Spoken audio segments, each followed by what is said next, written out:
Nobel শান্তি পুরস্কারের দাবি তুলে ফের বিতর্কে মার্কিন প্রেসিডেন্ট ডোনাল্ড ট্রাম্প। তার এই দাবিকে ঘিরে তীব্র প্রতিক্রিয়া জানিয়েছে বিখ্যাত নোবেল বিজয়ী অর্থনীতিবিদ জোসেফ স্টিগলিটস। ট্রাম্পের বাণিজ্য নীতি ও রাজনৈতিক সিদ্ধান্তের তীব্র সমালোচনা করে স্টিগলিটস বলেন, এই নীতির ফলে আমেরিকার অর্থনীতি 7 দশক পিছিয়ে যাবে। সম্প্রতি ভারত, ব্রাজিল ও চীনের বিরুদ্ধে ট্রাম্পের শুল্ক নীতিকে কেন্দ্র করে এক গণমাধ্যমে মুখ খোলেন 82 বছর বয়সী অর্থনীতিবিদ। তিনি বলেন, ট্রাম্প অর্থনীতির কোনো নীতিকেই গুরুত্ব দিচ্ছেন না, বরং নিজের খেয়ালে যা খুশি তাই করছেন। তার এই সিদ্ধান্ত গোটা বিশ্বের আমেরিকার উপর বিশ্বাস কমে যাচ্ছে।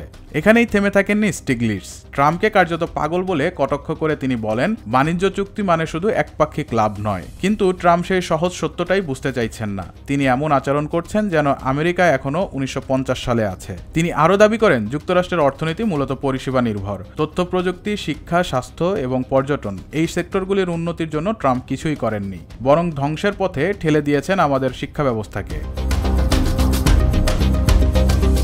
বেআইনি অনুপ্রবেশ রুখতে ট্রাম্প প্রশাসনের কঠোর পদক্ষেপ নিয়েও প্রশ্ন উঠেছে। স্টিগলিটস বলেন, এই ধরনের আচরণে বিশ্ববাসীর কাছে আমেরিকার ভাবমূর্তি ক্ষতিগ্রস্ত হচ্ছে। বৈধভাবে শিক্ষার্থীরা আসতে ভয় পাচ্ছে, যা আমাদের অর্থনীতির পক্ষেও ক্ষতিকর।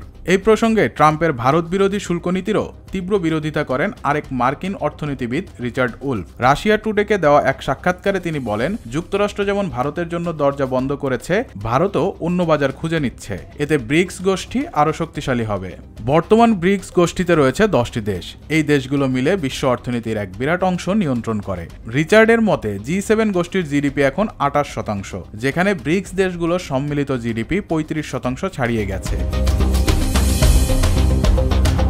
ট্রাম্প যদিও ব্রিক্সকে গুরুত্ব দিতে চান না, তিনি প্রকাশ্যে এই গোষ্ঠীকে অকার্যকর বলে মন্তব্য করেছেন। এমনকি ব্রিক্স যদি ডলারের বিকল্প চালু করে, তাহলে তাদের উপর 100% শুল্ক চাপাবেন বলেও হুমকি দিয়েছেন তিনি। স্টিগলিটসের মতে, ট্রাম্পের এই সব খামখেয়ালি সিদ্ধান্ত শেষমেশ আমেরিকারই ক্ষতি করছে। তার দাবি, একটি আধুনিক অর্থনীতিতে এমন সিদ্ধান্ত মানে নিজের পায়ে কোড়াল মারা।